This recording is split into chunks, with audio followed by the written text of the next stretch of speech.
আন্দোলন, বিএনপি, জামায়াত থেকে শুরু করে সিভিল সোসাইটি, শিক্ষাবিদ বা যারাই সম্পৃক্ত আছেন তাদের চুলচেরা বিশ্লেষণ ছিল। ইভেন প্রফেসর ডক্টর মোহাম্মদ ইউনূসের নিজের এখানে তার সুপারিশের কয়েকজন উপদেষ্টা ছিলেন, সেটা একটা সমন্বয় ছিল।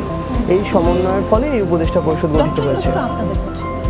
হ্যাঁ, ডক্টর ইউনূস আমাদের পছন্দের ছিলেন, কিন্তু তিনি এটা নির্দ্বিধা, এবং আমরা মনে করি এখনও এই মুহূর্তেও যদি আমরা আরেকটি অন্তর্বর্তীকালীন সরকার গঠন করতে চাই, তার বিকল্প অপশন এই মুহূর্তে আমাদের চোখে পড়ছে না।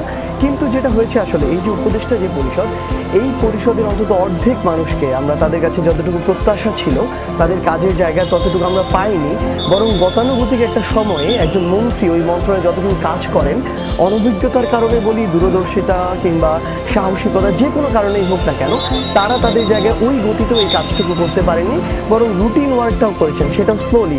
এবং আরেকটা জিনিস আমাদের জাস্ট মনে হয়েছে, হয়তো এই মানুষগুলো তাদের পূর্ববর্তী যে কাজ, ওই জায়গায় তারা অভিজ্ঞ, তারা হয়তো সততার সাথে করেছে, দক্ষতা আছে, কিন্তু এই যে রাজনীতির এই জায়গায় একটা মন্ত্রণালয় চালানো, একটা দেশের একটা অংশ চালানো, এই জায়গায় তাদের অনভিজ্ঞতার কারণে। এবং আমরা মনে করি যে আরেকটা জিনিস যেটা আমার মিসিং হয়েছে, সেটা হচ্ছে বোল্ডনেস। আসলে যারা অভ্যুত্থানে সরাসরি অংশগ্রহণ করেছে, রক্ত দিতে দেখেছে, জীবন দিতে দেখেছে, তাদের যে সাহসিকতা, যারা সাহস নিয়ে ওই অগাস্টে রাজপথে নেমেছে, যে কোনো সময় যে কোনো বুলেট তাকে বিদ্ধ করতে পারত, মৃত্যু হতে পারত, ওই সাহসিকতা কিংবা বোল্ডনেস আমরা বরং এই উপদেষ্টা পরিষদের অনেকের মধ্যেই দেখতে পাই নাই।